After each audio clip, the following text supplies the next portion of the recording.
comment travailler efficacement en remote. Donc, c'est ce dont on va parler aujourd'hui. Je pense que c'est quelque chose qui peut être assez intéressant, notamment parce qu'il y a beaucoup de freelances qui bossent en remote.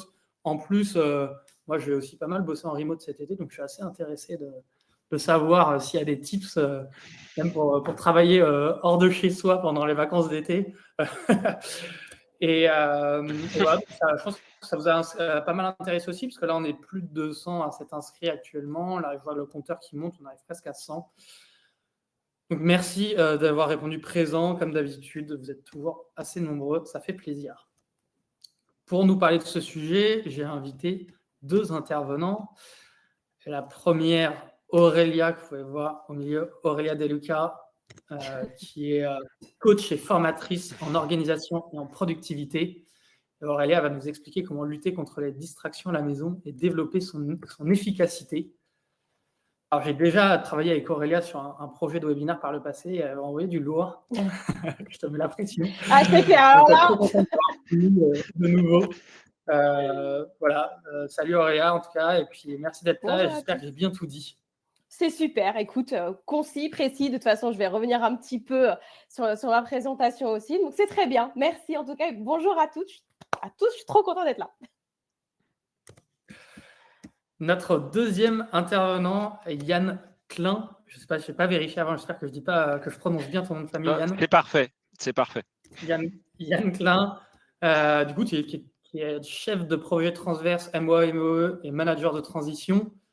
Il vous en parlera peut-être plus dans sa partie. Il est avec nous ce midi, pas pour nous parler de projet transverse, peut-être que si un petit peu, mais en tout cas parce qu'il va nous faire un retour d'expérience sur sa manière de travailler en remote avec ses équipes et son organisation, son espace de travail. Donc, c'est très cool aussi de pouvoir avoir des retours d'expérience de personnes qui travaillent et qui ont réussi à mettre en place des choses intéressantes par rapport au sujet. Voilà, je suis aussi très contente de t'avoir parmi nous, Yann. Ça fait longtemps que je vois ton avatar passer sur l'espace Slack, donc content de pouvoir t'inviter aujourd'hui. Et puis voilà, j'espère que je n'ai pas trop dit de bêtises non plus en te présentant. Non, c'est parfait, c'est très clair. Et je te remercie de m'avoir invité. Moi, c'est mon premier webinaire live. Donc, je suis très content que ce soit avec vous. Bon, je suis sûr que tu vas très bien t'en sortir. Sans pression. Et toujours. Aucune. Du coup, pour ceux qui ne me connaissent pas, alors moi, c'est pas mon premier webinaire live. Moi, c'est facile. Hein. Je suis la personne qui présente et après, je me tais. Donc, c'est moins de pression pour moi. Alors, moi, je suis Clément Leroux. Il y en a pas mal qui me connaissent comme la personne qui gère la communauté de chez Crème de la Crème. Je suis aussi freelance dans la gestion de communauté. Et en 2 mots, Crème de la Crème, c'est la première communauté sélective de freelance en France. Nous connectons les grandes entreprises avec notre communauté de freelance certifiés. Voilà, ceci étant dit, je vois que vous avez pris le chat en main. C'est cool, c'est parfait. Je pense que Aurélia et Yann, d'après ce qu'ils m'ont dit, auront des petites questions à vous poser. N'hésitez pas à réagir tout au long des présentations. Poser des questions, etc. Je verrai si je leur coupe la parole ou non, on n'a pas encore tranché. Si la question est trop importante, je leur couperai la parole, mais sinon, on a prévu à chaque fois un moment de questions-réponses à la fin. Donc, n'hésitez pas à poser vos questions, je les stocke de côté et comme ça, ensuite, on y répond au fur et à mesure. Et voilà, j'ai déjà beaucoup trop parlé, donc Aurélia, je te laisse la parole, j'espère qu'on ne va pas trop dépasser. Ça marche. Du coup, je fais monter ton écran sur le côté et let's go. Ben, c'est parti alors. Super. Alors, donc, est-ce que ça fonctionne? Ok.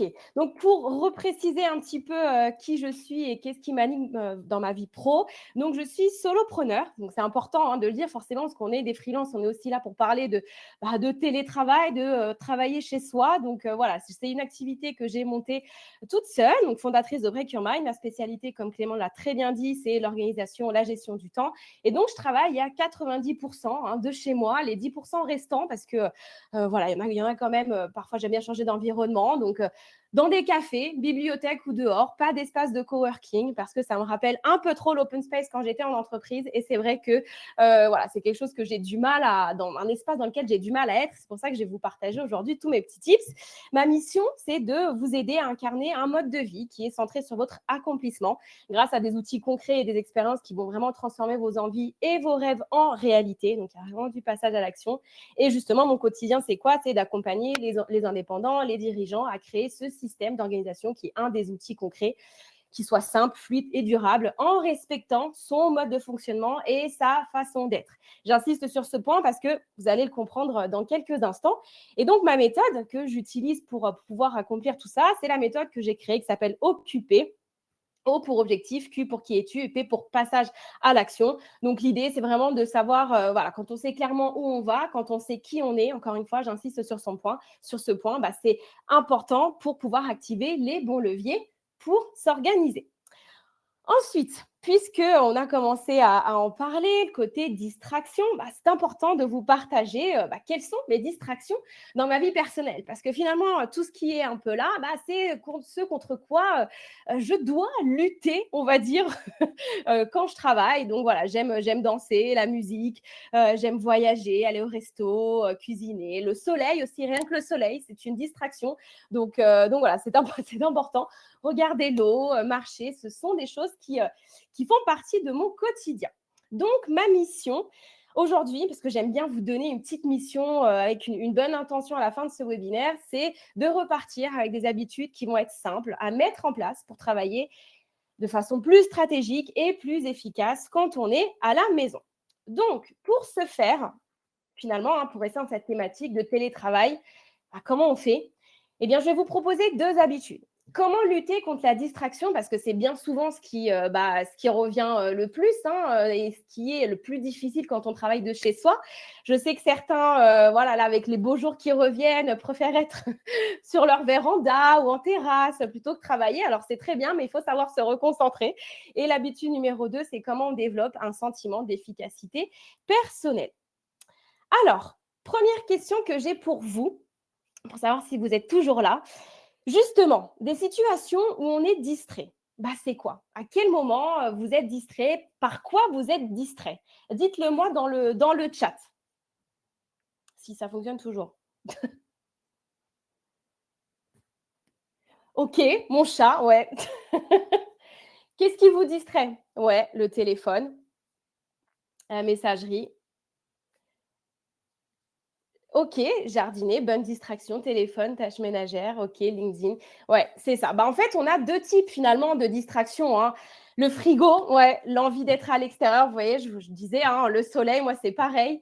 Les tâches domestiques, ouais, les livraisons, exactement. C'est ça.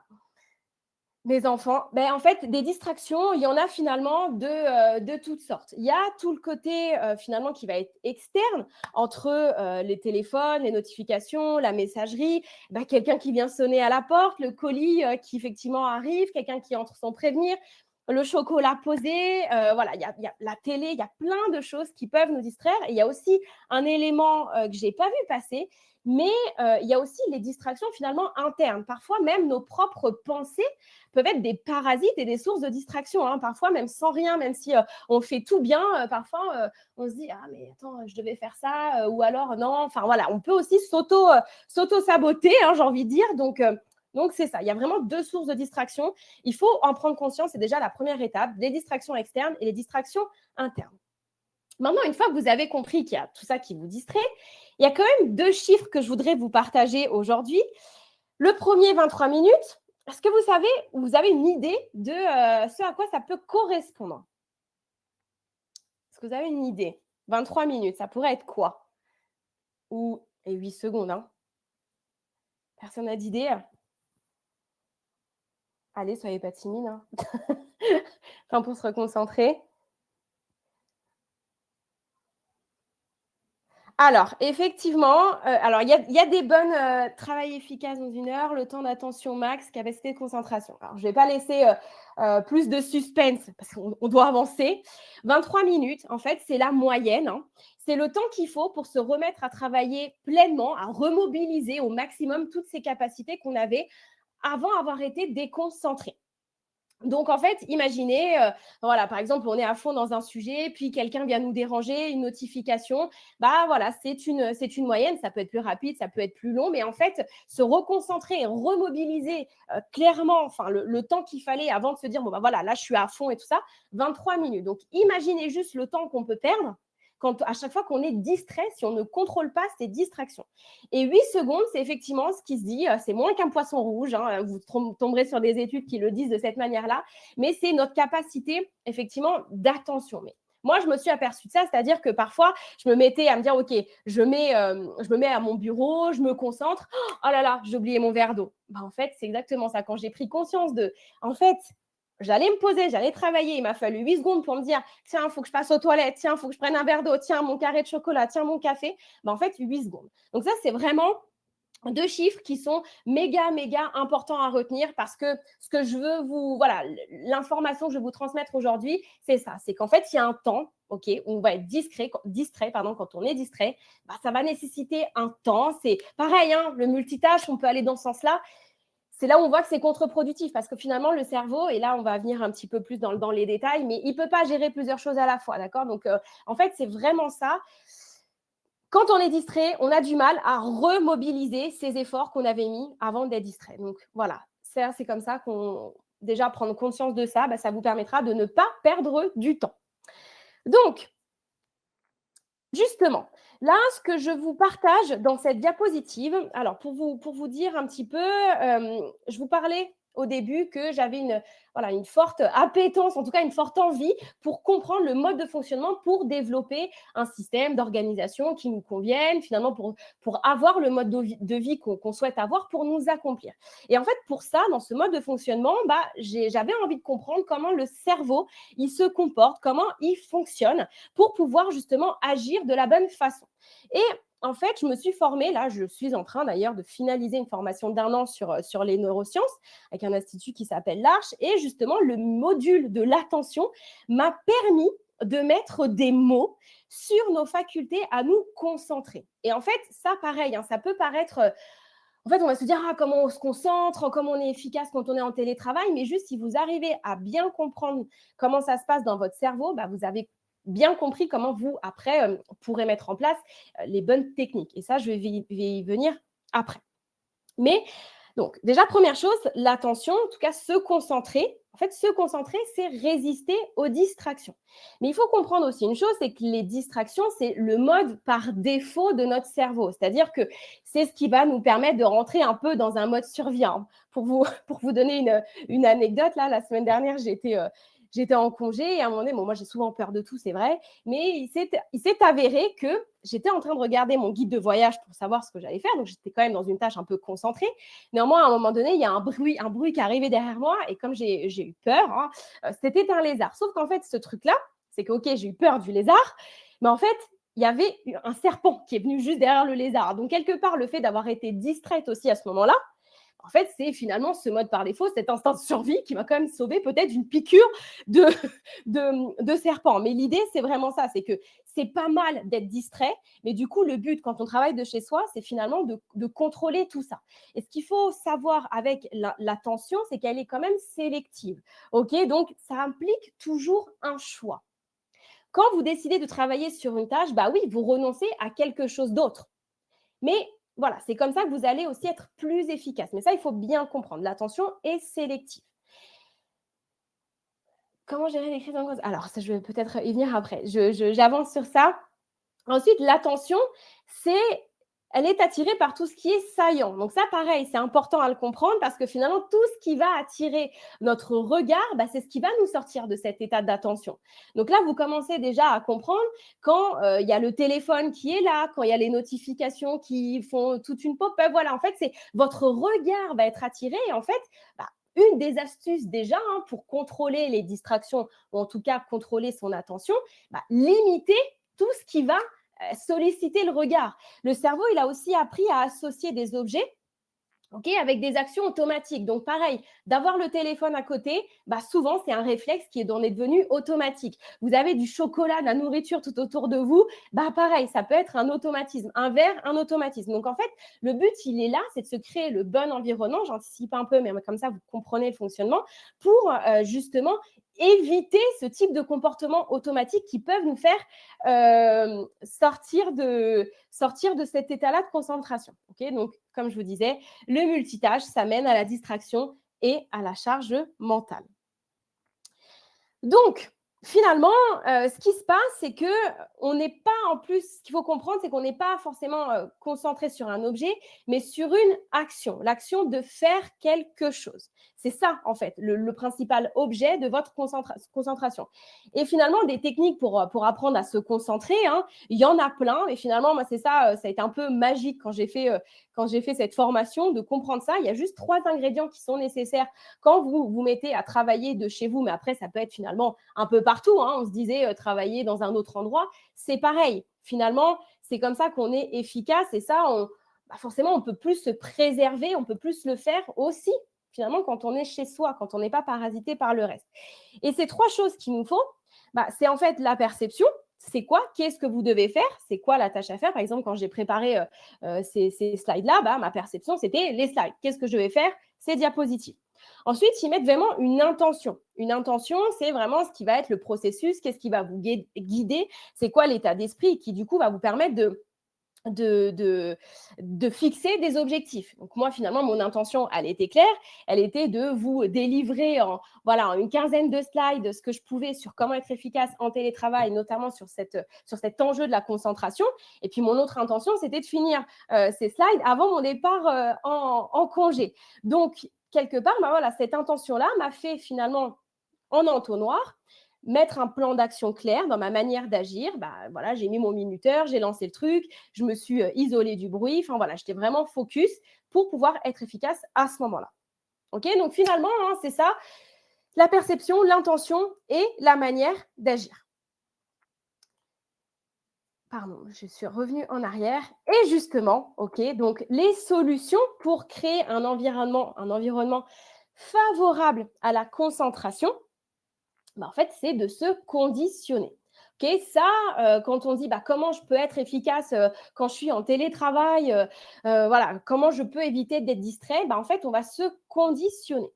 Donc, quand on a des enfants, quand on a un mari, une femme, on peut informer déjà sur le fait qu'on ne veut pas être dérangé. Ça peut paraître un conseil très, très simple, mais je vous assure que peu de personnes le font vraiment, de dire non, voilà, là, juste respecter mon temps, même que ça soit pour une demi-heure. Ce n'est pas forcément tout un bloc de temps d'une matinée ou d'une journée, mais déjà d'informer, ça permet de préserver. Je vais être en réunion, j'ai ça à faire, j'ai quelque chose d'important, informer. Limiter ce qui peut attirer le regard, et un geste automatique. Donc, le téléphone, par exemple, qui est une des sources de distraction, mettez-le dans une autre pièce et en silencieux ou mode avion. En fait, ça, encore une fois, c'est un conseil qui est tellement simple que peu de personnes le font et je connais tellement de personnes qui me trouvent des excuses. Oui, mais je ne peux pas, j'ai mon téléphone qui sonne. Non, en fait, non, il n'y a pas de on ne peut pas. C'est nous qui décidons et qui sommes responsables, en fait, de… Clément, il y a une partie de… Mais c'est pas grave, de toute façon, je vais expliquer ce qu'il y a dans la slide, il n'y a pas de souci. Oui, voilà, donc le téléphone dans une autre pièce, parce que pareil, on se conditionne différemment. Et même si vous avez des appels à recevoir ou quoi que ce soit, le but, c'est de préserver le temps sur lequel vous n'êtes pas disponible. Une demi-heure, 45 minutes. Donc ça, c'est pareil. Ce sont des conseils qui paraissent tellement simples, mais vraiment, faites-le. Ensuite, il y a les bruits blancs. Et ça, effectivement, c'est ce que je vous partage ici.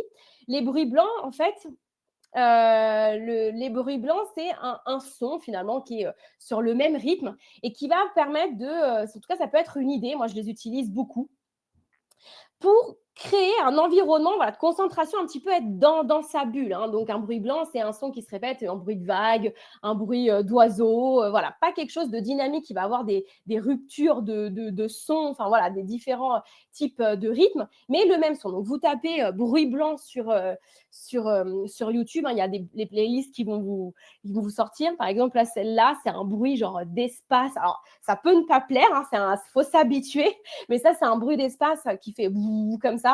Et donc, c'est la playlist qui fait, voilà, qui est comme ça. Mais en tout cas, ça met dans une bulle. Et au moins, ça conditionne. Et c'est un moment aussi de dire, voilà, là, je ne peux pas être dérangée. C'est aussi un signal que je me mets. Et là, pour rester efficace, j'ai besoin de ça. Il y a la technique Pomodoro, dont vous avez sûrement entendu parler. Mais finalement, pareil, ceux qui ont des enfants, ouais, des bébés, exactement.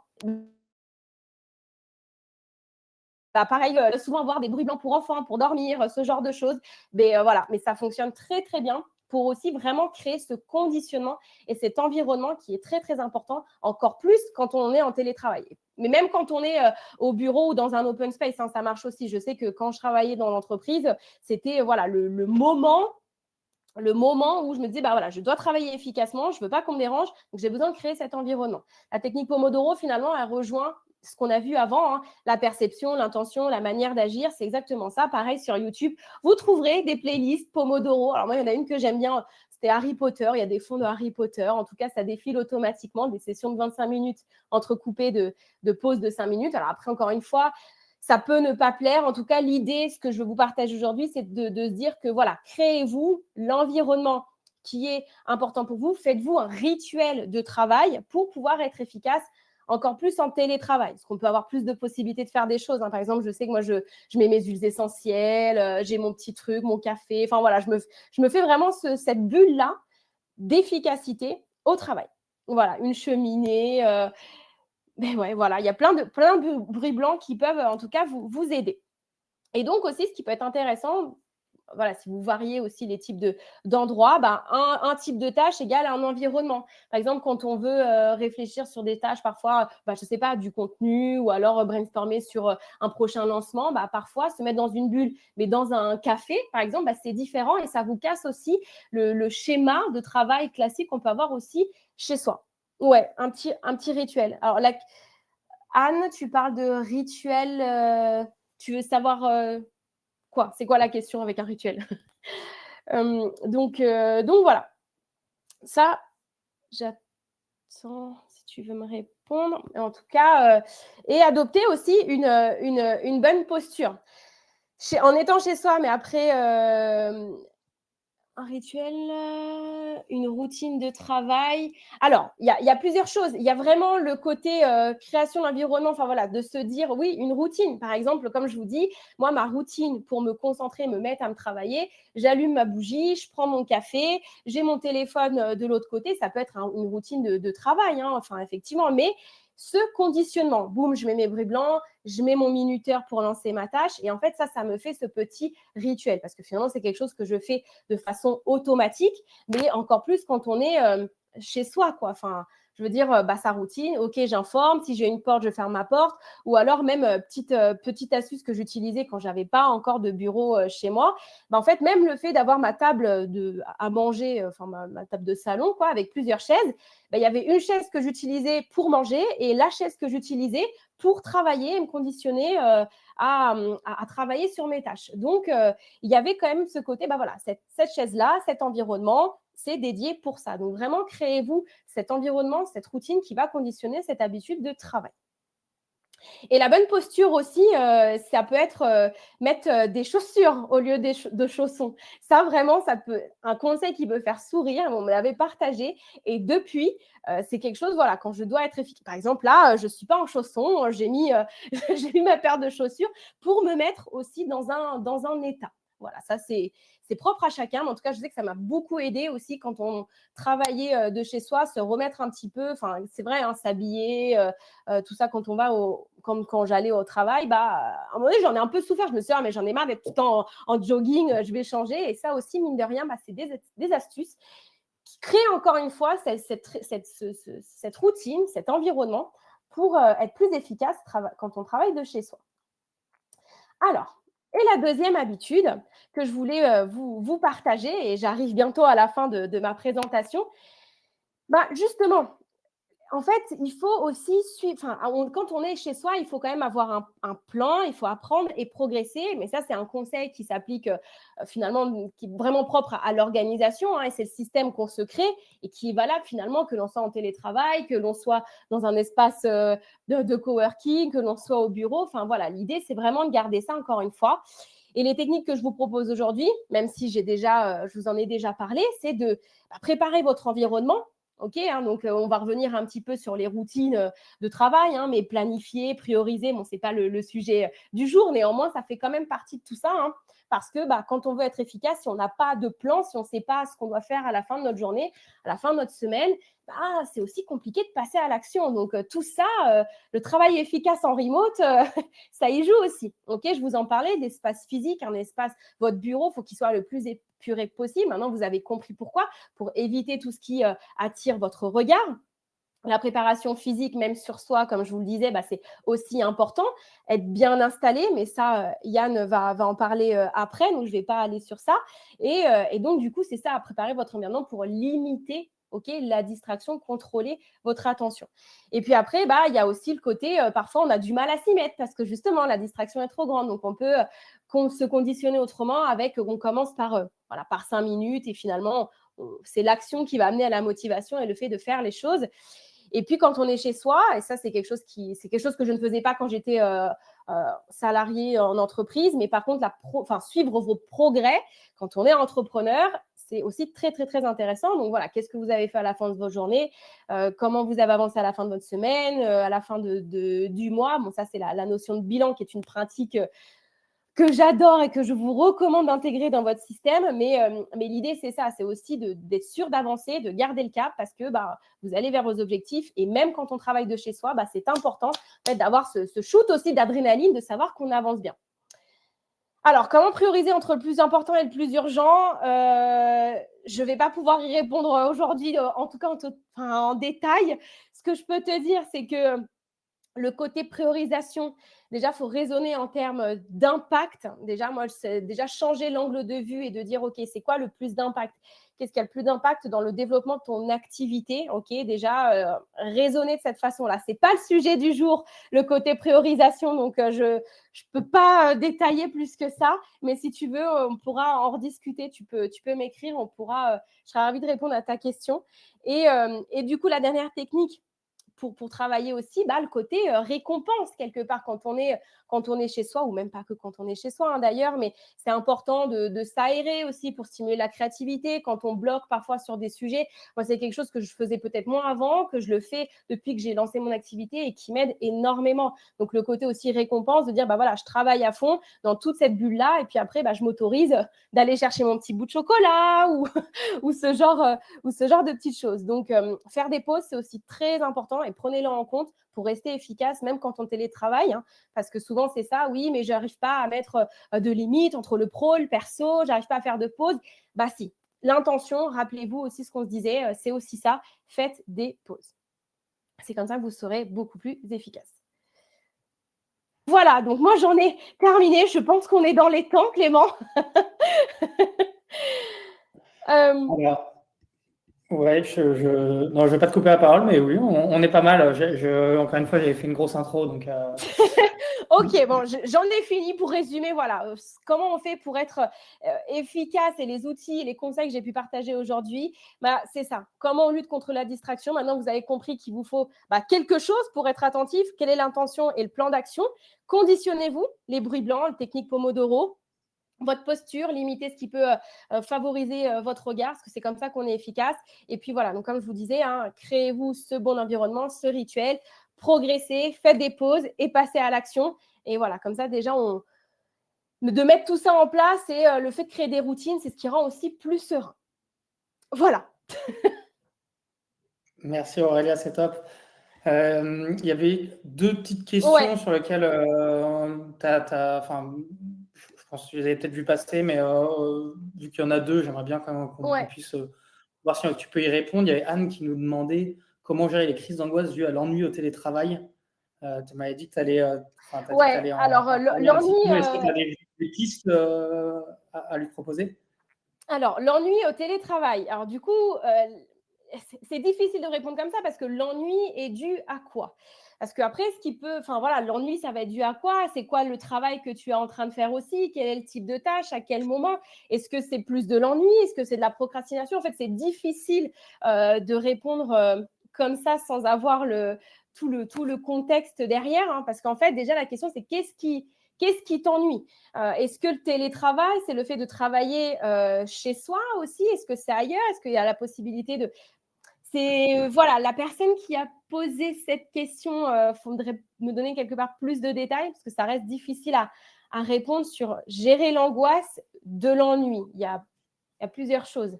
Donc, qu'est-ce qui t'ennuie par rapport à quelle tâche de ton travail? Et est-ce que tu peux peut-être le ritualiser, trouver un autre environnement?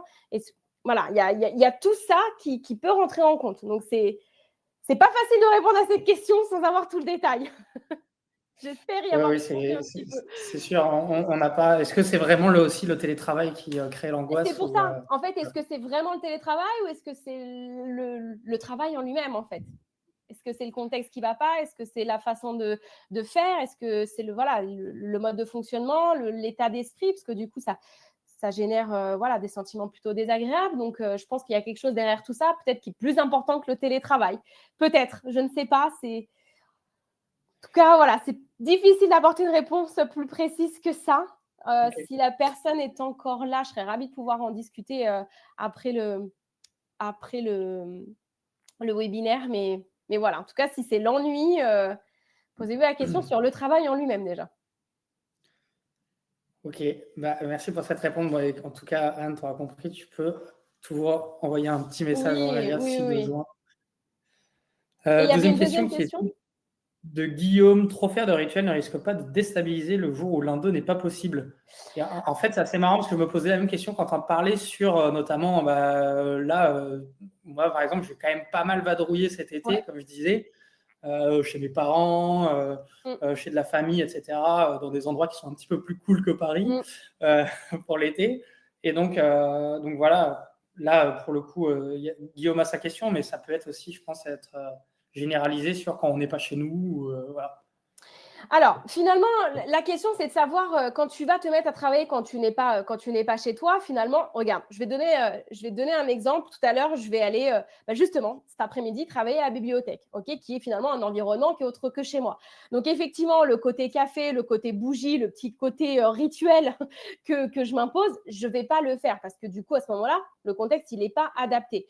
Maintenant, quand je travaille à la bibliothèque ou alors quand je travaille dans un autre endroit, si j'ai vraiment besoin de me concentrer à fond, je vais garder par contre cette idée, moi, qui est très important et qui, pour le coup, me conditionne à être efficace en peu de temps, c'est le côté typiquement bruit blanc. Donc là, par exemple, je sais que, tu sais quoi, je vais te dire, hein, en début mai, je devais faire un devis pour un client. En fait, comme j'avais le template, on va dire que je savais déjà ce que j'allais remplir, mais j'étais sur un parking. Enfin, tu vois, j'étais sur un muret, sur un parking pour pouvoir envoyer ça. OK, donc après, le truc, c'est que ça, à ce moment-là, je n'avais pas forcément besoin de me concentrer, donc je n'avais pas besoin plus que ça. Mais si j'avais dû, même sur le parking, enfin, même sur le muret d'un parking, si j'avais vraiment dû me concentrer pour faire autre chose, j'aurais mis au moins ma playlist bruit blanc. Juste pour me dire, OK, là, en fait, j'ai un quart d'heure pour faire ça. Je sais que moi, j'ai besoin de ce truc-là pour pouvoir me concentrer et ça va très bien. Pénurie de bougies, ça, c'est mon exemple. Hein. Vous n'êtes pas obligé d'allumer des bougies. Des lumières, ça fonctionne aussi, tu vois. Enfin, à vous de trouver ce qui fonctionne. Après, c'est pareil, hein, on peut jouer sur effectivement la lumière, sur l'impact que ça a sur le cerveau. La lumière bleue, ça aussi, moi, je joue parfois aussi avec ça. Hein, le côté lumière bleue qui vient stimuler la concentration. Ça fonctionne aussi. Donc en fait, le truc, c'est qu'est-ce qui est vraiment important. Et si finalement, tu te dis, tu as envie de travailler autre part que Paris, c'est quoi le type de tâche que tu dois faire aussi? Tu vois, ça joue aussi. Comme je te dis, la dernière fois, moi, le muret sur le parking, je n'avais pas tout de quoi me concentrer. Et pourtant, j'ai fait. Tu vois, donc... C'est plus simple, en effet. Ouais, c'est ça. C'est ça. Donc, il faut trouver le petit truc qui, toi, va te permettre de te conditionner. En fait, encore une fois, le rituel, c'est quelque chose qui va te rassurer, en fait. Et quelque part, quelque part te conditionner. Moi, je sais que parfois, quand j'ai pas envie, que je suis pas motivée, je sais que quand je me dis, bon, bah, allez, vas-y, je sais que je vais faire ça, et ça va me… En fait, c'est vraiment ça le mot, conditionnez-vous. Trouvez le moyen de vous conditionner. Ok, super. Bah, merci Aurélia. N'hésitez pas à poser vos autres questions si jamais vous avez envie, et peut-être qu'on y répondra aussi à la fin si jamais il y a encore 5 minutes, Aurélia. Et puis je vous propose de passer à la prochaine partie qui va être la partie de Yann. Alors Yann, je te fais monter pour qu'on puisse te voir. Merci. Et t'entendre. Alors, on ne t'entend pas, il faut que tu te unmute.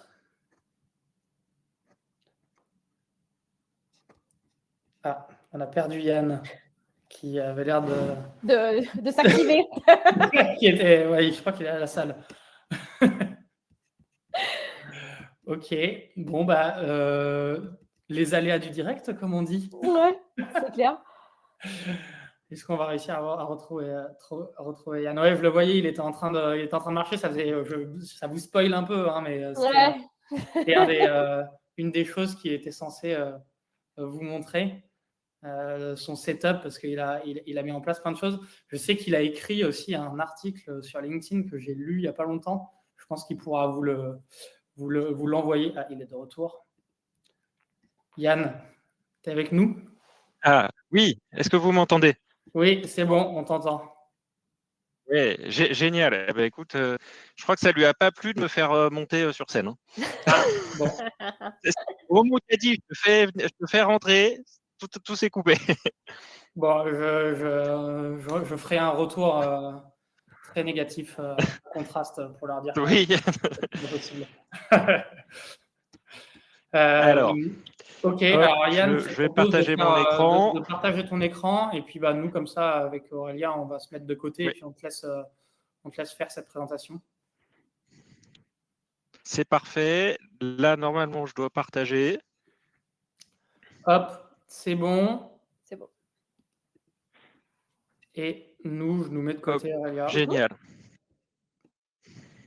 Ok, super.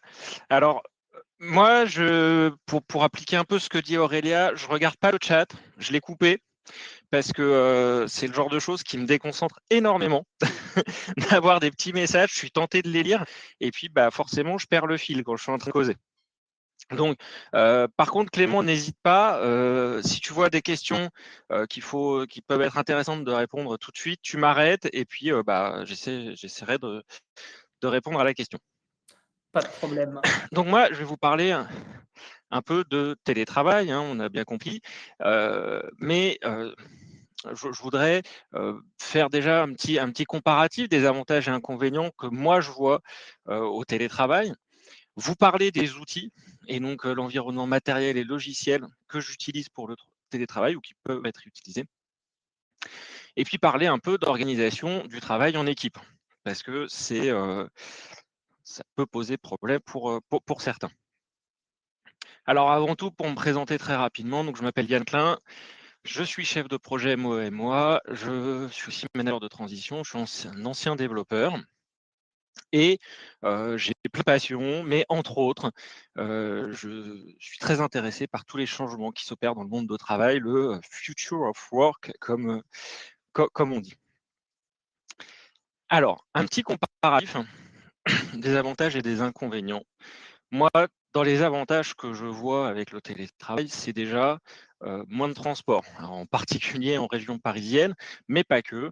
On gagne énormément de temps de transport. On peut choisir son environnement de travail. Donc ça, on va un petit peu en reparler, hein, l'espace de travail, l'environnement de travail. Mais bah voilà, on ne nous impose pas en télétravail un open space, au contraire un bureau fermé, où on est plus libre. On peut beaucoup mieux gérer sa vie de famille. On peut organiser les temps où on est avec sa famille. On peut éventuellement aller chercher les enfants, ce qui n'était pas forcément le cas quand on était sur site et qu'on avait 1 heure et demie de transport pour rentrer. On est plus autonome, c'est-à-dire que effectivement, on n'a pas forcément en général quelqu'un qui est tout le temps derrière nous et donc ça donne une meilleure autonomie. On peut accepter des missions qui sont pas forcément dans des lieux géographiques facilement accessibles.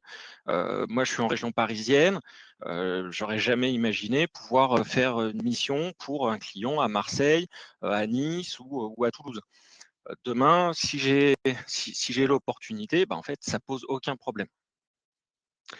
Ça laisse forcément une liberté plus grande, hein, on le voit un peu sur les points d'avant. On peut gérer en ménage du quotidien. Les courses, le ménage, la machine à laver. Alors, l'idée, c'est pas de dire je fais mes quotidiens au lieu de travailler, hein, c'est pas ça du tout.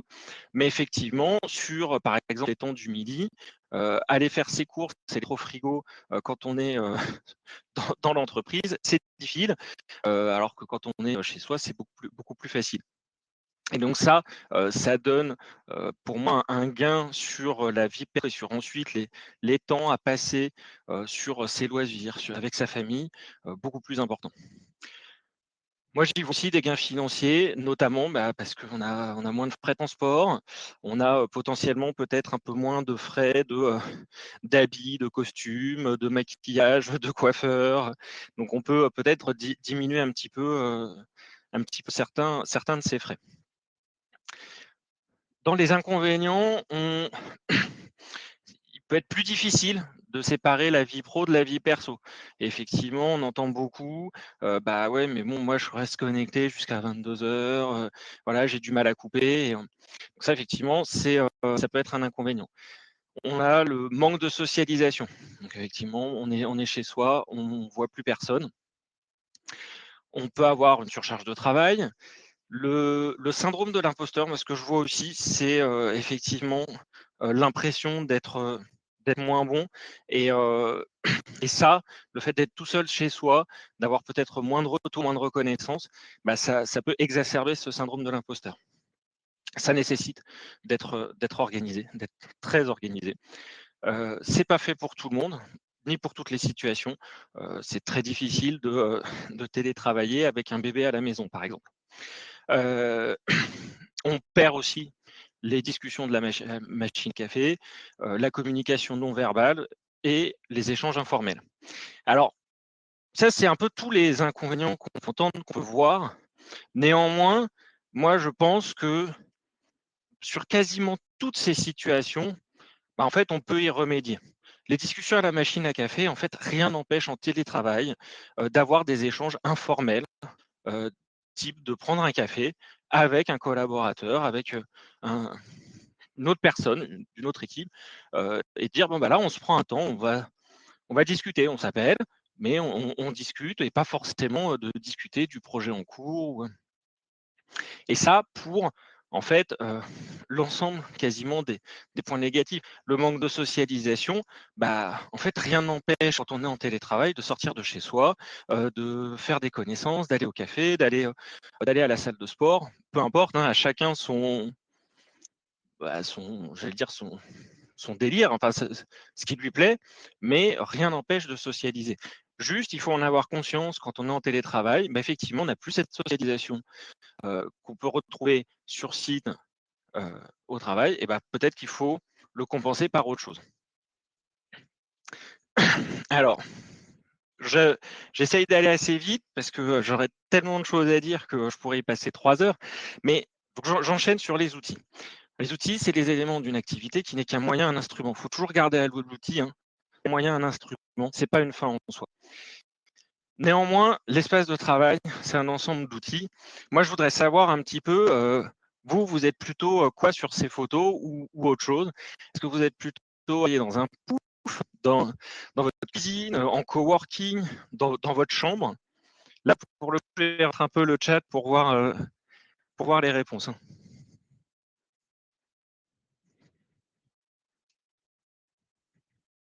S'il veut bien s'afficher.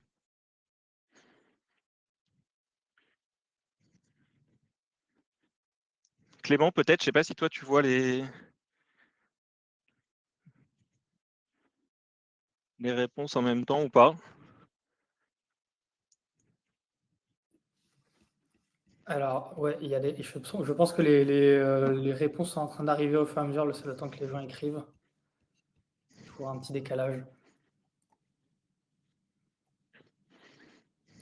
que tu les vois, Yann? Donc, moi, si j'ai bien compris, donc Aurélia, elle est...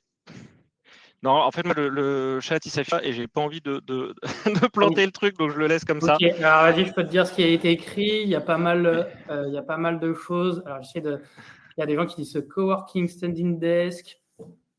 Ah, bah, j'ai l'impression qu'il a un peu de mal à rester avec nous. Je vois salon. Bon, après, tout le monde a accès tout le monde a accès au chat. Ouais, j'ai l'impression que, vu comme ça a gratté, ça manque un petit peu de banque passante du côté de Yann. Je ne sais pas si c'est bureau des... Ok.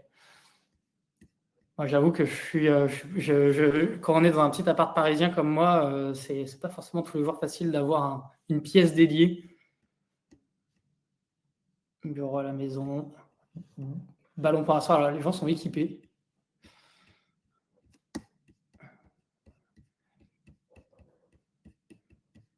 Est-ce qu'Aurélia, tu as un petit setup que tu peux nous dire? Je suis désolé, je t'utilise en Mais non, dernière mais bien minute. sûr, mais en plus, j'allais te dire, non, pour revenir sur ce que tu disais, sur le côté petit appartement parisien, enfin, moi, j'ai vécu dans des studios pareils et je te disais que le côté parfois juste changer de chaise aussi, ça crée aussi ce conditionnement quand tu n'as pas la possibilité de faire autre chose. Moi, aujourd'hui, c'est vrai que j'ai un bureau fermé. Alors, tu vois, j'ai une chaise qui est au moins très confortable. C'est pas une chaise de compétition, mais en tout cas, j'ai un bureau fermé. Après, j'avoue que de temps en temps, j'aime bien me mettre même sur la table de ma table à manger, tu vois. Donc, ça dépend. Mais ouais, tout ce qui est tout à l'heure, non, en plus, je te dis ça tout à l'heure, j'ai terminé mes petites corrections sur les slides sur mon canapé. Hein. Mais ça dépend le type de tâche, hein, tu vois, encore une fois.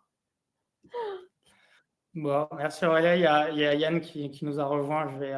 On va essayer de voir ce que ça va redonner. Truc qui il se fige un peu. Vous m'entendez de nouveau ou pas? Oui, c'est bon, tu es de nouveau avec nous. Je ne sais pas si tu as des onglets qui sont ouverts ou Et pas. pourtant, non, j'ai rien. J'ai laissé tout, à part la présentation, mais je sais pas, j'avais testé bien ma connexion avant, tout était nickel. Bon, les joies du direct. Je ferai le retour du côté de contraste, c'est peut-être de leur côté, mais voilà. Bon, je remets ta présentation. Ouais, après peut-être, ouais. Ouais, super. Donc, l'espace de travail en télétravail, pour moi, c'est fondamental. Aurélia l'a beaucoup dit aussi. C'est hyper important d'être installé comme on a envie d'être installé. Et c'est justement ce que permet le télétravail et ce que permet pas le travail site. Donc, moi, de mon côté, je suis plutôt la team, j'aime bien avoir mon bureau avec un super matériel. Donc, j'ai investi dans du matériel de qualité. J'ai un bureau assis debout, j'ai un grand écran en plus de l'écran, hein, vous voyez un peu les photos. J'ai pris un clavier, une souris de qualité. J'ai une station d'accueil, j'ai un casque audio, un Jabra, là vous le voyez sur ma tête, qui réduit les bruits. En gros, je me suis créé une bulle de travail où je me sens bien. Et je pense que ça fait vraiment écho à ce que disait Aurélia. Quand je me mets à mon bureau, je suis bien et forcément, étant bien, j'arrive mieux à travailler. Vous pouvez le voir, et en fait, je vous en fais la démo depuis tout à l'heure. Sur la photo de droite, il y a un tapis de marche. Moi, je trouve que c'est vachement bien de bouger. Je suis très efficace quand je bouge, quand je marche. Le fait d'être actif, c'est bien. On reste sur nos chaises toute la journée, et ça, c'est très mauvais. Et donc, là, je suis en train de vous faire, de vous parler, et je marche en même temps. Et je marche depuis le début de la présentation d'Aurélia. Et c'est pas nécessaire de courir, de marcher à 10 km/h. Mais rien que ça, tous les jours, j'essaye de faire 1 heure à 2 heures de marche. Si je peux pas faire un autre sport parce qu'il pleut, parce que j'ai pas le temps, et voilà, j'essaye de marcher. Et bien que j'ai une activité qui soit très sédentaire, je reste la majeure partie de mon temps à mon bureau derrière mon écran. Et je reste quand même actif. Et ça, c'est important aussi pour se sentir bien et pour bien travailler. Pour les petits budgets, parce qu'effectivement, on va me dire ça a un coût quand même de bien s'équiper. Pensez au matériel de seconde main. Je vous ai mis quelques exemples. Je fais pas de pub spécialement. Enfin, j'ai pas d'action hein, chez ces sur ces sites, mais voilà, vous avez vraiment de nombreux sites qui vous permettent d'acheter du matériel d'occasion et du matériel de très bonne qualité. Si vous voyez sur la photo, hein, c'est par exemple cette chaise, c'est une chaise professionnelle hyper agréable. Je l'ai payée moitié prix hein, et je l'ai reçue. Elle était elle était en très bon état. Donc vraiment, pensez au matériel d'occasion. Il vaut mieux une bonne chaise de bureau d'occasion plutôt que une chaise neuve, mais qui soit sur laquelle vous ne serez pas bien, vous serez gêné, vous n'allez pas avoir envie de rester assis dessus. Je vous mets une petite photo bonus. Moi, c'était un truc que j'avais vu aussi. J'ai préféré le tapis de marche pour d'autres raisons, mais je trouvais ça sympa aussi. C'est un siège qui permet de faire du vélo en même temps qu'on travaille, donc on s'assoit et puis on peut pédaler en même temps qu'on travaille. C'est pas mal aussi. Je vous mets un petit lien. N'hésitez pas à voir j'ai fait un petit article sur mon compte LinkedIn où je liste toute ma config en détail si ça vous intéresse. La deuxième partie, donc là on a parlé un petit peu de matériel. La deuxième partie qui est assez intéressante à mon sens, c'est toute la partie logiciel et outils collaboratifs.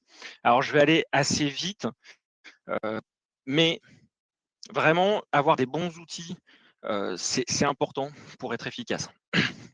Aujourd'hui, qui dit télétravail dit beaucoup de réunions. Ça existait déjà avant le confinement, mais ça s'est énormément développé. On a Microsoft Teams, que moi je considère comme le meilleur pour faire des réunions. Je ne parle pas de webinar, hein, je parle vraiment de réunions. On a évidemment Google Meet, que je vois plus comme un challenger. J'ai un autre outil que je trouve assez intéressant, qui est open source, gratuit, c'est Jitsi Meet, et qui marche très bien aussi. Ce qui est très sympa dans ces outils et que moi j'aime bien utiliser parce qu'on reproche souvent aux réunions notamment de ne pas pouvoir dessiner, de ne pas avoir de tableau, de paperboard. Mais en fait, tout ça, vous les avez dans ces outils-là. Que ce soit dans Teams, dans Meet, dans Jitsi Meet, vous avez des whiteboards intégrés. Et ça, c'est quelque chose, quand j'ai découvert ça, moi, ça m'a changé beaucoup de choses. Vous pouvez utiliser un whiteboard, vous allez pouvoir dessiner, partager un dessin que votre interlocuteur ou vos interlocuteurs en face puissent voir, puissent l'utiliser. Donc ces outils, ils sont intégrés dans toutes les bonnes solutions de réunion, donc que ce soit Teams, Meet, Google Meet, Jitsi Meet. Vous avez aussi d'autres logiciels qui font finalement plus ou moins le même boulot, comme Mural ou Miro. Maintenant, je mets ça pour des utilisateurs plus avancés. On peut faire des choses beaucoup plus poussées avec ces outils comme Mural et Miro. Donc, moi, j'ai tendance à dire, essayez déjà un whiteboard. Si vous voyez que vous aimez bien, que vous utilisez bien, passez à essayer et puis passez peut-être à Mural ou Miro. Pour les échanges rapides, alors Microsoft Teams, c'est vraiment une suite qui propose beaucoup de choses. Donc vous pouvez faire des conversations en direct avec vos équipes. C'est pas forcément la peine de faire un mail. C'est pas forcément la peine de s'appeler. Un petit message dans Microsoft Teams. Voilà, est-ce que tu as fait ça? Est-ce que tu as pensé à moi? Et puis c'est un très bon outil. Vous avez WhatsApp. Ça peut marcher aussi, WhatsApp pour des échanges rapides. Et puis, on le voit sur Crème de la Crème, Slack, c'est aussi un bon outil pour des échanges rapides comme ça. Enfin, moi, c'est un outil que j'aime bien. Pour les présentations, là aussi, il y a pas mal d'outils. Tout le monde connaît PowerPoint, Canva qui a énormément percé. Geniali est sympa aussi. Et puis, j'aime bien Loom pour faire des vidéos. Ça, c'est intéressant. C'est pas forcément beaucoup utilisé, mais je trouve que c'est un potentiel intéressant de dire plutôt que vous avez un mail à faire à votre équipe ou vous voulez lancer une liste de tâches. plutôt que de faire un mail qui va être très formel et peut-être que faire un mail pour rappeler, mais l'accompagner d'une petite vidéo Loom, ça peut être sympa, ça peut donner du peps à l'équipe et de dire, voilà, le matin, ils arrivent, ils ont une petite vidéo qui leur dit, voilà ce qu'il y a à faire aujourd'hui, voilà ce qu'il y a à faire cette semaine. Voilà, ça peut être un entre-deux, entre le mail très formel qu'on n'a pas forcément envie de lire, de regarder, et puis la réunion, pareil, qui est pas forcément évident. D'autant plus si on veut essayer de travailler en asynchrone. Ça fait la transition sur l'organisation du travail en équipe. Donc moi, ce que je me rends compte, c'est qu'au final, le travail, pour moi, ça exacerbe beaucoup de difficultés. Alors, j'ai repris quelques phrases, notamment des choses que j'ai pu entendre pendant le confinement. C'est plus facile de faire des réunions en présence. Au moins, on sait que les personnes sont là, qu'elles ne sont pas juste connectées, puis sont parties. Intégrer une nouvelle personne dans l'équipe, c'est vraiment compliqué. Ou bien, oui, là j'ai besoin d'un tel, quand je l'appelle, il me répond pas. Et ça, c'est des choses qui ressortent énormément avec le télétravail, soit, mais en réalité, pour moi, c'est pas le télétravail qui est directement responsable de ça. Si les personnes sont pas là à une réunion, viennent et puis se connectent, mais coupent leur micro et le casque et puis en fait, font autre chose, faut peut-être se poser la question de pourquoi on fait cette réunion. Si l'intégration d'une nouvelle personne dans l'équipe, c'est très compliqué en télétravail, c'est peut-être parce qu'en fait, on n'a pas préparé d'onboarding, on ne sait pas comment intégrer une personne. Et en fait, quand on y réfléchit bien, l'intégration dans une équipe, quand on commence une nouvelle mission, et moi je sais, je l'ai vécu à plusieurs reprises, ça peut être difficile et pas forcément qu'en télétravail. Moi, j'ai eu des exemples où j'arrivais sur une mission et puis, pendant une semaine, j'avais pas d'ordinateur. C'est difficile de travailler, quand je faisais du développement encore plus, développer sans ordinateur, c'est c'est impossible. Donc pour moi, l'intérêt du télétravail, c'est que quelque part, ça nous donne des opportunités d'amélioration. De voir, effectivement, c'est très difficile d'intégrer une personne en télétravail, mais en fait, c'est peut-être qu'on ne sait pas intégrer une personne. Peut-être qu'il faut qu'on travaille sur ce sujet-là de comment intégrer une personne. On a des réunions où les gens ne sont pas là, se connectent pas ou pas bien. Peut-être qu'il faut qu'on revoie les instances, les réunions qu'on fait. Alors, sur le processus d'intégration, d'onboarding, je vais vous dire quelques mots, quelques idées à avoir justement peut-être pour mieux intégrer les équipes. Et quelque part, les conseils que je donne ici sont valables pour le télétravail, mais en fait peuvent être peut-être pris de manière générale. Donc, par l'entreprise, ce qui est à faire avant tout, c'est de faire une présentation. Vous avez un nouveau collaborateur qui arrive dans l'entreprise, qui démarre une mission, que ce soit un prestataire, un interne, un externe, un indépendant, présentez-le. Présentez-le aux équipes, présentez-le aux tiers, aux partenaires avec lesquels il va devoir travailler. Il n'y a rien de pire que d'arriver sur une mission, dire va voir un tel, et puis voir telle personne. Encore une fois, que ce soit sur site ou à distance. Puis la personne me dit, mais t'es qui toi? Qu'est-ce que tu fais là? Pourquoi tu viens, tu viens me parler? Donc ça, c'est très important. Présenter les personnes qui arrivent. N'hésitez pas à faire des événements informels. Et à distance, un café virtuel, ça s'organise. Et ça s'organise très bien. Il faut donner et préparer les outils pour que la personne puisse bien travailler. Si elle a besoin d'un PC qui est connecté avec un VPN, il faut qu'au préalable, on ait le PC qui soit connecté sur le réseau, qui puisse se connecter au VPN. Et puis, il faut prévoir du temps pour l'intégration. Il n'y a rien de pire pour quelqu'un qui arrive en entreprise que « Ah bah non, mais attends, là, j'ai pas le temps cette semaine. En fait, débrouille-toi, mais je te donne aucun élément. » Donc, j'intègre une personne, l'entreprise qui intègre une personne doit prévoir du temps pour cette intégration. Côté freelance, qu'est-ce qu'il faut faire? Parce qu'il y a des choses aussi à faire. C'est bien, moi je pense, de préparer un dossier de suivi de mission, donc, qui va permettre tout au long de la mission de suivre. Avoir également un dossier cadre qu'on va pouvoir partager avec l'entreprise. Et enfin, moi j'aime bien aussi l'idée d'avoir un questionnaire au préalable. Quelles sont les infos dont j'ai besoin? De quoi je vais avoir besoin pour pouvoir travailler efficacement et correctement dans l'entreprise? Et enfin, il faut prévoir qu'il y a un certain nombre de choses à faire entre l'entreprise et le freelance. Il faut prévoir des plages d'échange, il faut prévoir des points d'étape et il faut bien cadrer les périmètres d'intervention. Et ça, on voit que pour moi, tous ces conseils-là, qu'on soit sur place ou à distance, ils sont importants. Mais c'est vrai qu'à distance, s'il n'y a pas de point d'échange, de point d'étape, s'il n'y a pas moyen de contacter la personne, c'est impossible. Si on ne prévoit pas de plage d'échange, c'est impossible. Et c'est vrai que sur site, en présence, là, on va aller voir la personne, on va la déranger, on va lui dire bah, attends, non, là, j'ai vraiment besoin de toi, prends-moi, laisse-moi 5 minutes. Mais si je me réfère un peu à tout ce qu'a pu dire Aurélia, bah, en fait, la personne, elle va perdre énormément de temps parce qu'elle va être déconcentrée dans ses tâches et c'est pas bon non plus pour elle.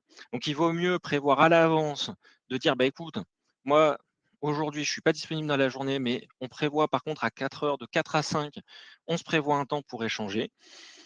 Moi, je le sais, je fais ce que j'ai à faire, je note mes questions, je prépare tout, et puis bah, à 4 heures, je vais voir la personne, et puis on va prendre le temps d'échanger. Et je sais qu'elle sera disponible et voilà, qu'elle va pas faire 30 tâches en même temps, que je vais pas aller la déranger ni rien. J'en ai presque terminé, j'essaye d'aller vite. Alors, une réunion en ligne efficace. On parle beaucoup des réunions, c'est toujours un sujet qui revient. Pour moi, la première question, c'est est-ce que la réunion est nécessaire? Le nombre de réunions pas efficaces, qui en fait, en réfléchissant bien, bah, c'est juste qu'elles ne sont pas nécessaires. Si les personnes qui sont autour de la réunion font autre chose, ne se connectent pas, bah, c'est que quelque part, il n'y avait peut-être pas besoin de cette réunion, ou qu'en tout cas, ce n'était pas le bon moyen de communiquer. S'il s'avère que la réunion est nécessaire, c'est important de bien sélectionner les acteurs. Les réunions où on fait venir 15 personnes, le collaborateur, le développeur, le chef le chef du chef, et qu'au final, on a la moitié de l'entreprise qui est à la réunion parce qu'on a à travailler avec une personne, il y a peu d'intérêt. C'est important de fixer clairement les objectifs, que ce soit en amont de la réunion. Je vous invite à une réunion. Pourquoi je vous invite à une réunion? C'est pas juste réunion de Yann. Non, c'est voilà, je vais faire une réunion sur le projet Toto et parce qu'on doit avancer on doit planifier par exemple la prochaine mise en prod. Donc on fixe en amont. Et puis quand on va commencer la réunion, là aussi, on va rappeler l'objectif. Donc voilà, quel type de réunion on va faire? Est-ce que c'est une information où moi je vais juste vous apporter de l'information, je vais faire de l'information descendante? Est-ce que c'est une réunion où j'attends que vous m'ameniez de l'information?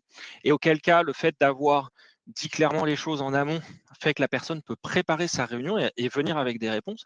Il n'y a rien de pire que de faire une réunion, se dire bon bah moi j'attends que la personne elle vienne, elle me donne des réponses, elle me donne par exemple, je sais pas, le chiffrage, le temps qu'elle va mettre sur son projet, puis au final elle arrive en réunion, elle fait ah non mais moi, je savais pas, bah, faut que j'y réfléchisse. Bon, bah, OK, bah, en fait, on a fait une réunion pour replanifier la prochaine réunion. Ça, il y a rien de pire, non.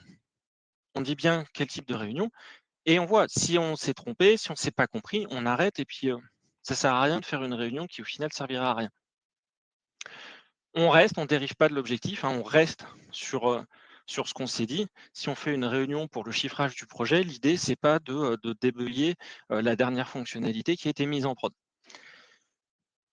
Moi, je me pose toujours la question, est-ce qu'il faut la caméra? Pour moi, la plupart du temps, je trouve que la caméra est plutôt une source de déconcentration. Donc, j'ai plutôt tendance à préférer couper la caméra. Mais ça, après, c'est à chacun, en fonction des réunions aussi, de voir. Est-ce qu'il y a des outils qui peuvent m'aider? Donc ça, j'en ai parlé, par exemple, le whiteboard, c'est vraiment un outil qui peut être très utile. Il faut faire court. Des réunions de 2 heures, ça sert à rien, on le sait, la capacité de concentration de l'être humain, c'est pas 2 heures. Donc il faut faire court. Et enfin, moi j'aime bien terminer avec toujours des comptes rendus quelles que soient les réunions, qui rappellent les décisions et les actions de chacun.